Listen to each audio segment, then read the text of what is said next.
امی کے لفظ کے ساتھ ماں کا تعلق ہے، پالنے کا تعلق ہے. جس نے پالا ہوتا ہے اسے دوسروں کی نسبت زیادہ تعلق ہوتا ہے. دیکھیں، باپ کو بھی اولاد سے محبت ہوتی ہے، ماں کو زیادہ ہوتی ہے نسبتاً، اس لیے کہ ماں نے پالنے میں زیادہ کردار ادا کیا ہوتا ہے. اگر کوئی عورت اپنی اولاد نہیں، بہن کا بچہ لے کے پال لے تو اس سے بھی اسی طرح محبت ہو جاتی ہے جس طرح اپنے بچے سے. کیا وجہ؟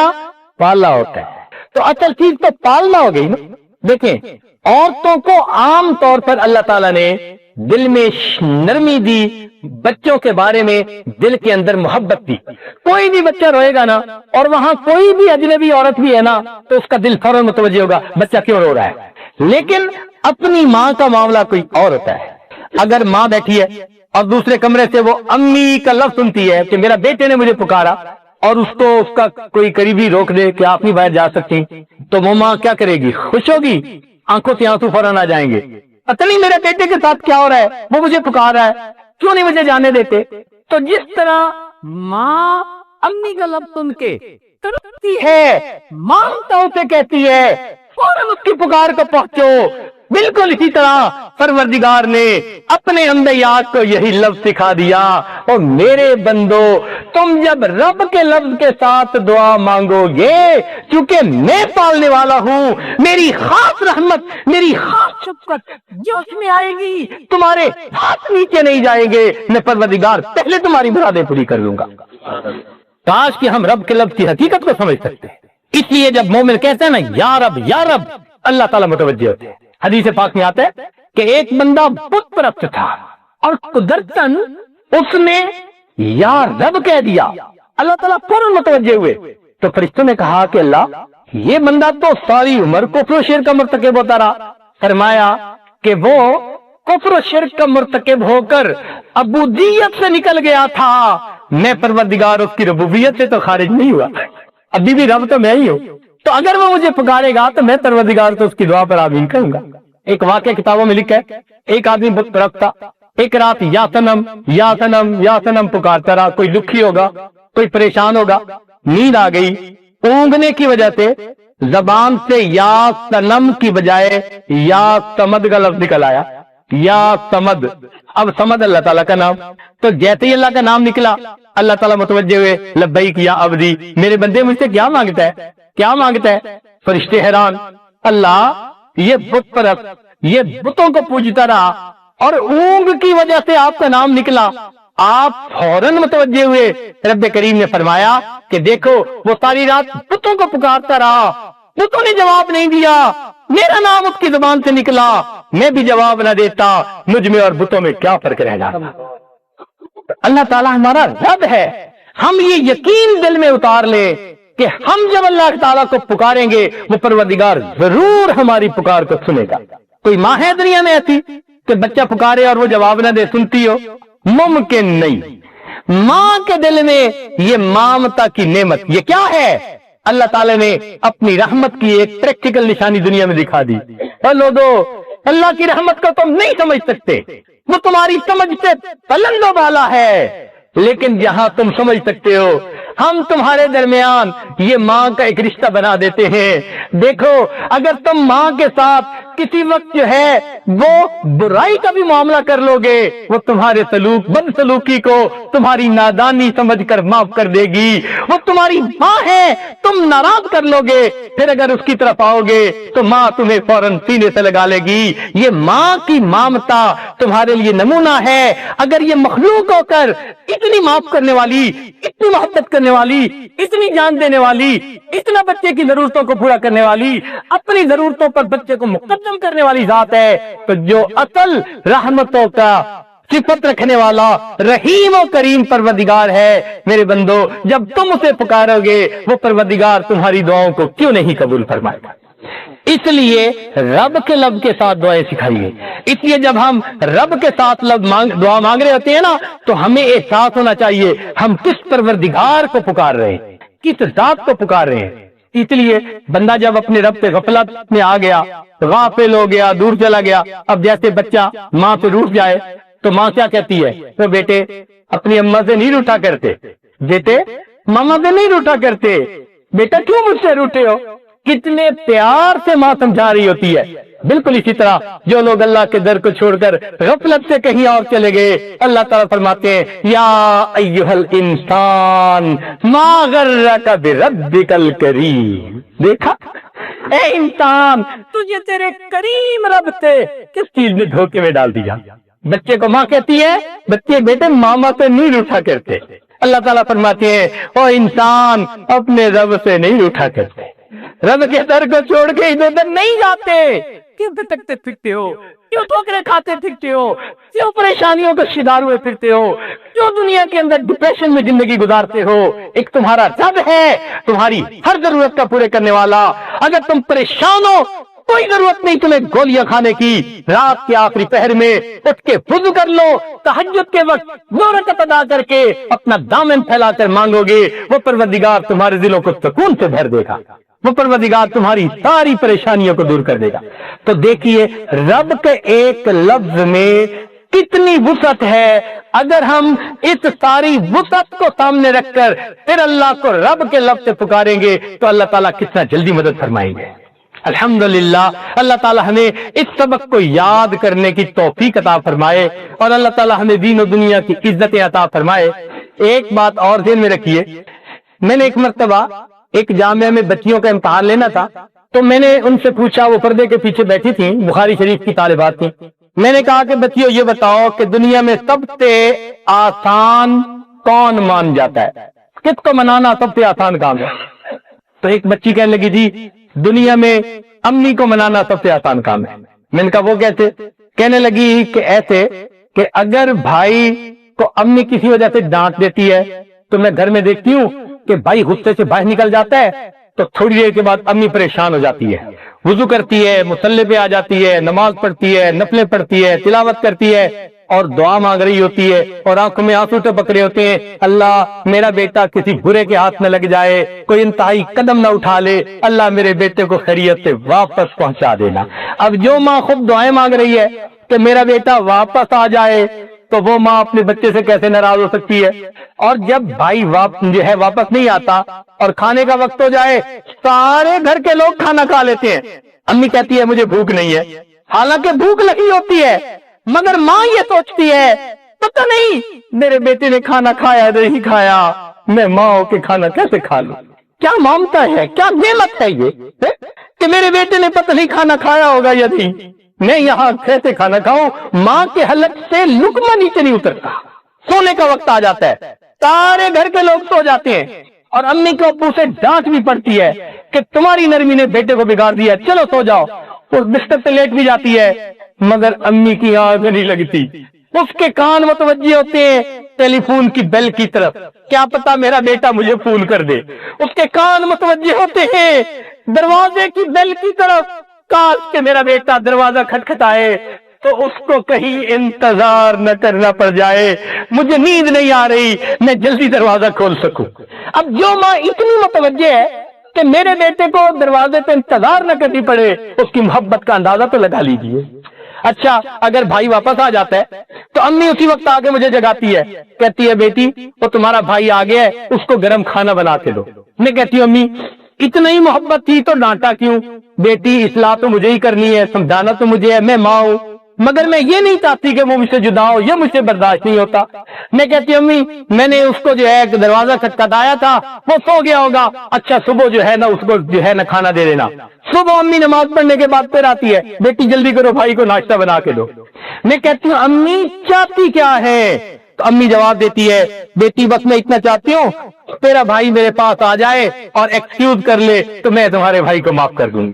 اب اندازہ لگائیے کہ جو ماں انتظار میں بیٹھی ہے کہ میرا بیٹا فقط چل کے میرے پاس آ جائے میں اسے معاف کر دوں گی، اس ماں کو منانا کتنا آسان کام ہے. میں نے کہا کہ نہیں، اگر وہ ماں زیادہ ناراض ہے اور بیٹا اگر آ کے ایکسکیوز کر بھی لیتا ہے اور ماں کا غصہ ٹھنڈا نہیں ہوتا، وہ کہتی ہے میں نہیں معاف کرتی، تو پھر کیا؟ کہنے لگی کہ اگر ایسی صورتحال میں بھائی امی کے پاؤں پکڑ لینا تو امی تو پگھل ہی جائے گی، وہ فوراً کہے گی بیٹے اچھا میرے پاؤں چھوڑ دے، چل میں تجھے معاف کرتی ہوں. میں نے کہا اگر پھر بھی معاف نہیں کرتی، اتنا غصہ تھا پھر بھی معاف نہیں کرتی، کہنے لگا اگر پاؤں پکڑ کے معافی مانگتے ہوئے